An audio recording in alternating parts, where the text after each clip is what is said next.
아멘. 할렐루야, 할렐루야. 금요일마다 함께 나와 부르짖으며 기도하는 이 시간이 복된 시간인 줄 믿습니다. 기도하는 우리에게 하나님의 역사가 시작된다는 것을 기억하며 늘 응답이 이루어질 때만이 아니라 이 기도하는 이 시간 자체에 하나님의 은혜와 역사가 임한다는 것을 믿고 우리의 육신의 한계를 뛰어넘고 우리의 마음의 한계를 뛰어넘어서 늘 기도하기를 힘쓰는 우리 모든 성도님들 되기를 주님의 이름으로 축원합니다.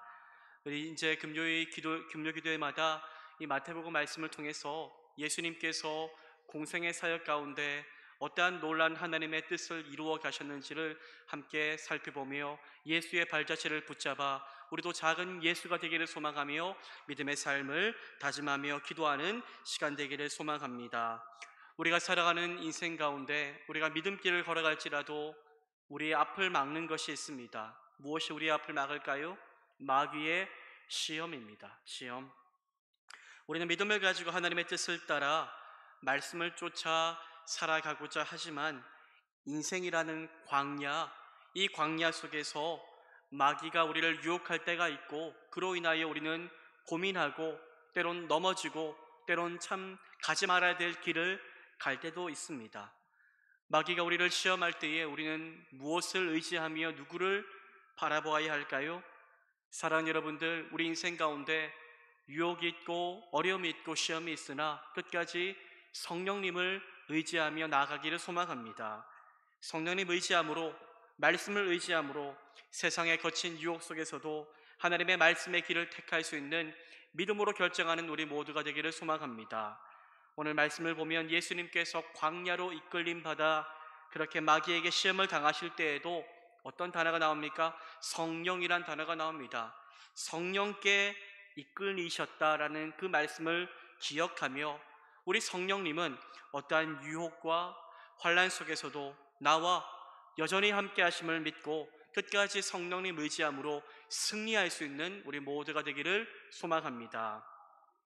요한을 통해 세례를 받으신 예수님은 공생의 사역을 본격적으로 시작하기에 앞서서 광야에 들어가 40일간 그렇게 금식하며 기도하셨고 또 거기에서 광야의 그 어려움 속에서 마귀의 시험을 이기십니다. 이것을 통해 예수님은 우리에게 무엇을 알려주십니까? 우리가 믿음의 삶을 살아갈 때에 형통만 있지 않다는 것입니다.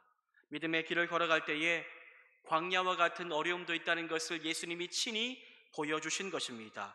또 광야 속에서도 수많은 어려움과 유혹이 있지만 하지만 주 예수 그리스도를 붙잡을 때에 우리는 그 광야 속에서 실패하지 않고 일어나 승리할 수 있다는 그 믿음의 본질을 우리 가운데 알려주고자 예수님은 친히 광야 가운데 시험을 받으셨습니다. 여러분들, 오늘 세 가지 시험을 당하셨는데 예수님께서 그 세 가지 시험 가운데 어떻게 승리하셨는가를 함께 살펴보며 기도의 제목을 삼고자 합니다. 마귀는 광야에서 40일을 밤낮으로 금식하셔서 줄이신 예수님을 향해 첫 번째 시험을 합니다. 마태복음 4장 3절인데요. 우리 4장 3절 말씀을 함께 한번 읽어보길 원합니다. 읽겠습니다. 시작. 시험하는 자가 예수께 나와서 이르되 내가 만일 하나님의 아들이거든 명하여 이 돌들로 떡덩이가 되게 하라. 마귀는 40일 동안 한 금식으로 인해서 무척 시장하신 예수님에게 무엇을 말합니까? 돌을 떡으로 만들어 네가 하나님의 아들이심을 드러내라 라고 말합니다. 그런데 예수님은 이 마귀의 말대로 돌을 떡으로 만들어서 시장한 배를 그렇게 채우지 않으십니다. 여러분, 이것은 예수님이 돌을 떡으로 만들 능력이 없어서가 아닙니다. 예수님은 전능하신 분이십니다. 예수님은요, 보리떡 5개와 물고기 2마리로도 5,000명, 아니 10,000명, 15,000명 더 많은 사람들을 먹이실 수 있는 전능한 능력을 가지신 분이 하나님의 아들 우리 주 예수 그리스도이십니다. 그렇기에 돌을 떡으로 만들어 그렇게 먹는 것, 예수님에게는 식은죽 먹기인 일입니다. 그러나 예수님은 하나님께서 자기에게 주신 능력을 자기의 만족과 유익을 채우기 위해서 사용하지 않으십니다. 예수님은 항상 하나님의 뜻 안에서 주신 능력을 사용하셨습니다. 지금 여러분, 마귀의 유혹은요, 내가 하나님의 아들이라면 그 능력으로 모든 것 할 수 있으니 해보라, 이렇게 유혹하고 있는 것입니다. 그리고 지금 당장 하나님의 뜻을 이루는 것보다 더 중요한 것 사실 있잖아. 먹고 사는 것, 배고픔 해결하는 것, 인생의 어려움 채우는 것, 이것이 더 중요하지 않냐? 라는 것을 이야기하며 유혹하고 있는 것입니다. 그러나 예수님은 그러한 마귀의 유혹에 어떻게 대응하십니까? 말씀으로 예수님은 대응하십니다. 마태복음 4장 4절인데요. 우리 4장 4절 말씀도 함께 한번 읽어보겠습니다. 시작. 예수께서 대답하여 이르시되 기록되었으되 사람이 떡으로만 살 것이 아니요 하나님의 입으로부터 나오는 모든 말씀으로 살 것이니라 하였느니라 하시니. 아멘. 예수님이 이 말씀은 신명기 8장 3절을 인용한 말씀입니다. 예수님은 마귀가 유혹할 때에 무엇을 무기 삼아 맞받아치십니까? 하나님의 말씀으로 그 마귀의 공격을 이겨나가십니다. 신명기 8장을 보면 하나님께서 이 광야를 왜 허락하셨는가에 대해서 말씀하고 있습니다. 광야 가운데서 그 눈물 나고 배고프고 신음하고 있는 목마른 그 어려움 속에서 하나님의 백성 이스라엘 백성들이 얼마나 마음을 지키고 하나님의 말씀을 끝까지 따라가는지를 보기를 원하셨던 것입니다. 여러분, 이스라엘 백성들은 40년 동안 광야에서 유리합니다. 40년간 광야 시간 동안 이스라엘 백성들은 무엇으로 살아갈 수 있었습니까? 무엇으로요? 그들은 매일매일 하나님이 내려주시는 하늘의 양식 만나를 먹고 살았습니다. 그런데 우리가 착각하지 말아야 될 것은요, 이스라엘 백성들은 만나 때문에 산 게 아닙니다. 정확히 만나를 먹고 산 것이 아니라 그 만나를 매일 정확하게 부족함 없이 내려주신 하나님 때문에 그들은 살 수 있었습니다. 그렇기에 만나를 바라볼 것이 아니라, 눈앞에 떡을 바라볼 것이 아니라 이 만나를 내려주시는 하나님을 바라보며 살아가는 것이 우리의 살 길임을 알려주시고 있는 것입니다. 하나님께서 이스라엘 백성들에게 매일 만나를 먹이신 것은 사람이 떡으로만 사는 것이 아니라 만나를 주시는 하나님을 따라, 그 하나님이 들려주시는 음성, 하나님 말씀을 따라 살아갈 때에 하나님께서 우리 인생 가운데 모든 것을 부족함 없게 먹이시고 채워주신다는 것입니다.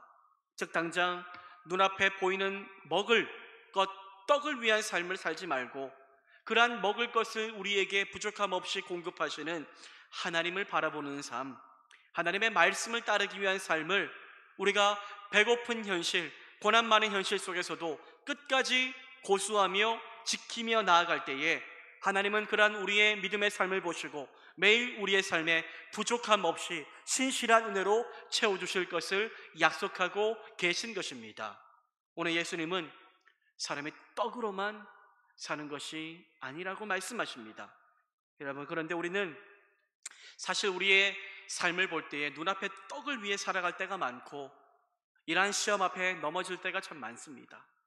물질을 위해서 더 많은 것들이 정말로 내게 있기를 바라는 마음을 가지고 그것들을 가지기 위해서, 그것을 채우기 위해서 하나님의 말씀도 버리고 믿음도 버리고 그렇게 먹을 떡만을 위해서 살아갈 때가 참 많습니다. 여러분, 만나를 날마다 부족함 없게 채워주신 하나님의 신실한 은혜가 이스라엘 백성들에게만이 아니라 오늘을 살아가는 예수를 믿는 우리에게도 동일하게 임한다는 그 사실을 기억하시기를 바랍니다. 물질을 따라 살지 말고 돈 때문에 유혹당하지 말고 그 모든 것을 주시는 하나님을 따라 하나님 말씀하시는 것을 쫓아 살아감으로 우리 삶에 정말로 가장 좋은 것으로 채우실 하나님의 은혜를 경험하는 우리 모두가 되기를 주님의 이름으로 축복합니다. 이렇게 말씀으로 예수님은 마귀의 첫 번째 시험에서 승리하십니다. 그런데 중요한 건 뭡니까? 마귀는요, 첫 번째 시험에서 예수님이 승리했다고 해서 포기하지 않는다는 것입니다. 마귀가 여러분들 끈질기고 정말로 집요합니다. 우리의 약점을 정확하게 알고 있고, 우리가 물질에 약한지 사람에 약한지 자녀에 약한지 정확하게 알고 있는 것이 마귀입니다. 그래서 마귀는 계속해서 시험을 멈추지를 않습니다. 두 번째로 첫 번째 시험에 실패하자 마귀는 두 번째로 또 시험을 가지고 예수님 앞에 나왔습니다. 마귀는 거룩한 성으로 예수님을 데려다가 성전 높은 꼭대기에 세웁니다. 그리고 예수님께 이렇게 말합니다. 마태복음 4장 6절인데요. 우리 6절 말씀도 함께 한번 읽어보겠습니다. 시작. 이르되 이르되 그가 만일 하나님의 아들이거든 뛰어내리라 기록되었을 때 그가 너를 위하여 그의 사자들을 명하시리니 그들이 손으로 너를 받들어 발이 돌에 부딪히지 않게 하리로라 하였느니라. 첫 번째 시험에서 예수님이 성경 말씀으로 마귀의 유혹을 그렇게 물리친 것에 대해서 자극을 받은 것일까요? 이번에는 도리어 마귀가 구약에 있는 하나님 말씀을 가져와서 인용하며 예수님을 시험하고 있습니다. 마귀가 시험하는 말씀은요, 시편 91편 11절과 12절 말씀인데요. 어떻게 시험했는지 함께 우리 읽어보기를 원합니다. 우리 11절과 12절 말씀 함께 읽겠습니다. 시작. 그가 너를 위하여 그의 천사들을 명령하사 내 모든 길에서 너를 지키게 하심이라. 그들이 그들의 손으로 너를 붙들어 발이 돌에 부딪히지 아니하게 하리로다. 시편 91편 말씀은 어떤 말씀일까요? 지존자의 은밀한 곳에 거하는 자는 전능하신 자의 그늘 아래 거할 것이다 라는 말씀으로 시작합니다. 이 말씀은 하나님께서 택하신 성도들을 철두철미하게 보호하신다는 노래의 그런 시입니다. 이런 말씀을 가지고 옵니다. 여러분들, 늘 이단이나 어떠한 마귀나 어떠한 문맥을 가지고 오지 않고 말씀 하나 툭 가지고 와서 공격하는 겁니다. 그런데 우리는 거기에 쉽게 넘어질 수 있다는 것입니다. 여러분, 이렇게 말씀을 가지고 마귀는 예수님께 이야기하며 이 높은 성전 꼭대기에서 당신이 뛰어내리더라도 오늘 이 말씀대로라면 하나님께서 천사들을 보내어 성전 꼭대기에서 예수 당신이 떨어질 때에 예수님의 발이 돌에 부딪히지 않게 하지 않겠냐라고 그렇게 말씀을 인용하여 시험하고 있습니다. 하나님이 이 말씀대로라면 하나님이 예수 당신을 보호해 줄 것이니 뛰어내리라 라고 이야기를 하고 있는 것입니다. 그런데 예수님은 그러한 마귀의 시험 앞에 어떻게 말씀하십니까? 마태복음 4장 7절인데요. 이렇게 말씀하십니다. 예수께서 이르시되 또 기록하였으되 주 너의 하나님을 시험하지 말라 하였느니라 하시니, 예수님은 하나님을 시험하지 말라, 하나님 말씀을 가지고 시험하지 말라 라고 단호하게 말씀하십니다. 마귀는 여러분들 예수님을 시험하듯 하나님을 시험하듯 오늘을 살아가는 믿음으로 살고자 하는 우리를 시험하려고 합니다. 너희를 사랑하시고 너희를 너무나도 아끼시는 하나님이라면, 그 하나님이 전능하다면 너희를 사랑하기 때문에 고난 가운데서 너희를 하나님이 건져내어 주셔야 하고, 아니 아무 고난도 만나지 않게 해주셔야 하고, 하나님께서 살아 계시다면 절대로 그 자녀에게 어려움을 허락하지 않는 것이 맞느냐라고 말하며 건들려고 하고 있는 것입니다. 그러나 예수님은 그런 마귀의 말에 뭐라고 말씀하십니까? 주 너의 하나님을 시험하지 말라.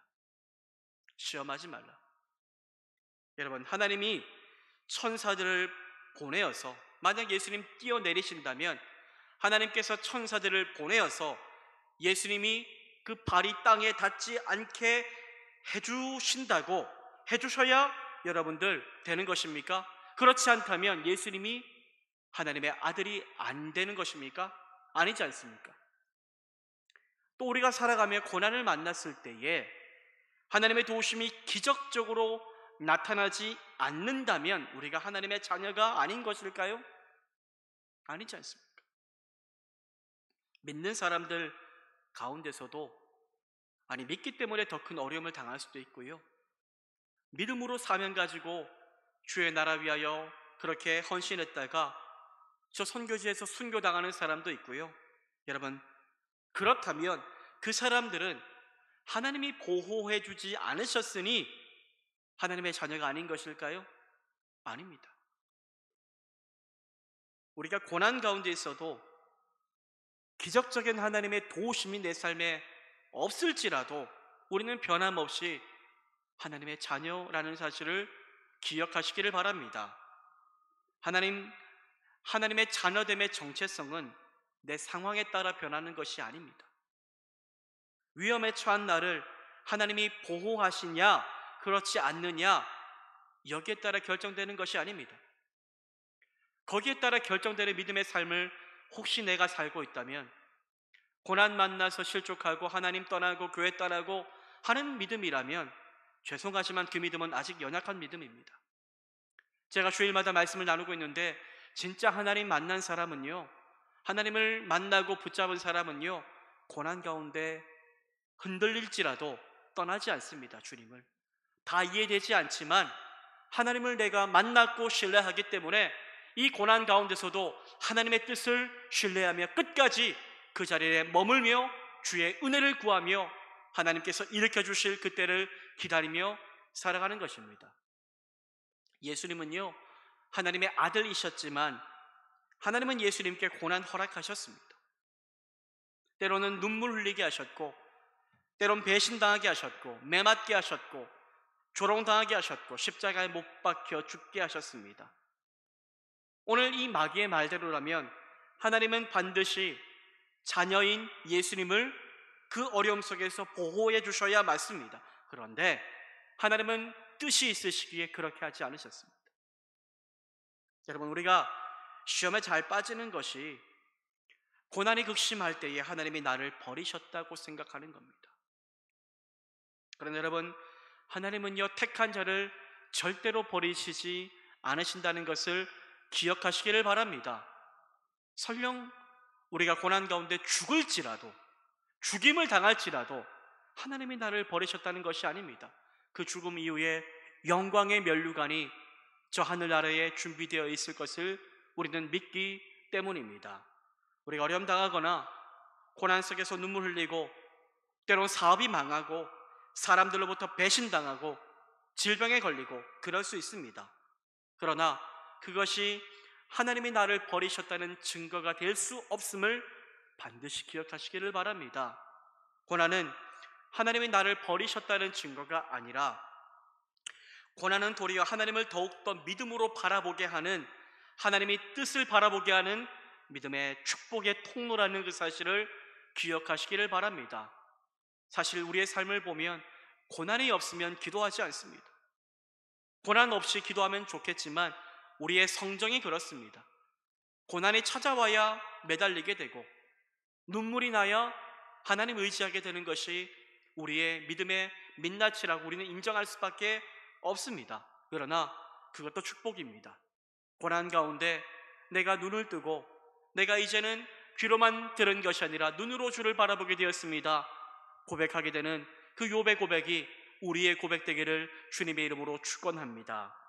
가장 좋은 것은요, 내 삶에 아무런 문제가 없는 것이 아니라 성전 꼭대기에서 떨어져도 죽지 않는 기적을 경험하는 것이 아니라 어떠한 어려운 순간에도 나와 하나님이 함께 하신다는 그 확신된 신뢰를 가지며 살아가는 것임을 기억하며 이러한 믿음을 내게 부어달라고 간절히 기도할 수 있는 우리 모두가 되기를 소망합니다.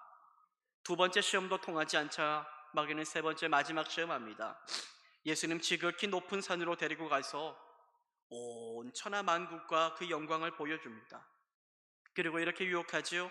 마태복음 4장 9절인데요. 이르되 만일 내게 엎드려 경배하면 이 모든 것을 내게 주리라. 사탄은 하나님이 아닌 내게 엎드려 경배하기만 하면 눈앞에 보이는 온 세상의 물질, 권력, 힘, 권세, 다 안겨다 주겠다라고 말합니다. 사탄은 여러분들 예수님께 쉬운 길 제안하고 있습니다. 쉬운 길. 가장 좋은 것 보여주며 이것만 하면 내가 주겠다라고 유혹하고 있습니다. 예수님은 앞으로 이제 공생에 시작하시는데 앞으로 가야 될 길이 쉬운 길이 아닙니다. 정말로 좁은 길이고요. 십자가의 길이고요. 고난의 길이고요. 아픔의 길, 눈물의 길을 걸어가셔야 합니다. 그런데 그때 그 어려운 길 가지 말고 그 팍팍한 믿음의 길 가지 말고 내게 한번 절하기만 하면 온 세상 다스릴 권세를 주겠다라고 마귀는 시험하고 있습니다. 예수님은 그런 마귀의 유혹 앞에 또 말씀으로 응답하십니다. 마태복음 4장 10절입니다. 이에 예수께서 말씀하시되 사탄아 물러가라 기록하였으되 주 너의 하나님께 경배하고 다만 그를 섬기라 하였느니라. 아멘. 저는 우리 인생 가운데 여러분들 시험이 있는데 어떤 시험이 있을까요? 내가 원하는 우상들이 세상에는 많습니다. 물질을 우상 삼을 수도 있고요. 사람이 내게 우상 될 수도 있고요. 사람에게 인기를 얻는 것이 내 삶의 우상이 될 수 있는데 그것만 있으면 행복할 텐데라는 것들이 있지 않습니까? 그런데 사탄 마귀는 그러한 우리의 약점을 알고 그것 줄 테니 쉬운 길 가라, 믿음의 길 가지 말고 한번 눈 감고 가면 된다라고 우리를 유혹할 때가 많습니다. 수많은 일들 앞에 그래서 믿는 자들도 넘어지지 않습니까? 돈 앞에 무너지고 음란 앞에 무너지고 거짓 앞에 무너집니다. 그런데 예수님은 그때마다 어떻게 이기셨습니까? 사탄아 물러가라 이렇게 말씀하셨습니다.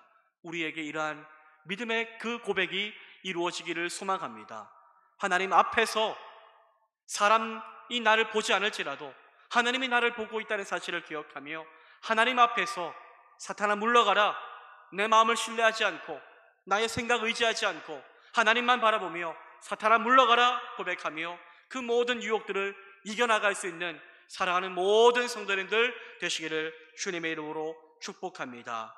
주 너의 하나님께 경배하고 다만 그를 섬기라. 우리의 삶에 여러분들 우상이 무엇입니까? 사도행전 보면 아덴에 너무나 많은 우상들이 있어서 바울이 너무나도 화가 났다라고 말씀하고 있는데 우리에게도 여러분들 알지 못하는 수많은 우상들이 있지 않습니까? 그 모든 우상들을 얻기 위해서 쉬운 길, 잘못된 길, 정말로 불신의 길 걷지 않기를 소망하며 하나님이 항상 우리와 그 시험 속에서도 성령을 보내셔서 우리를 인도하신다는 그 사실을 기억하며 쉬운 길이 아니라 십자가 고난의 길을지라도 끝까지 하나님께 경배하며 섬기는 삶을 살아가는, 그리하여 모든 시험 가운데 넉넉히 이기며 하나님 앞에 영광 돌릴 수 있는 우리 모든 성도님들 되기를 주님의 이름으로 축복합니다.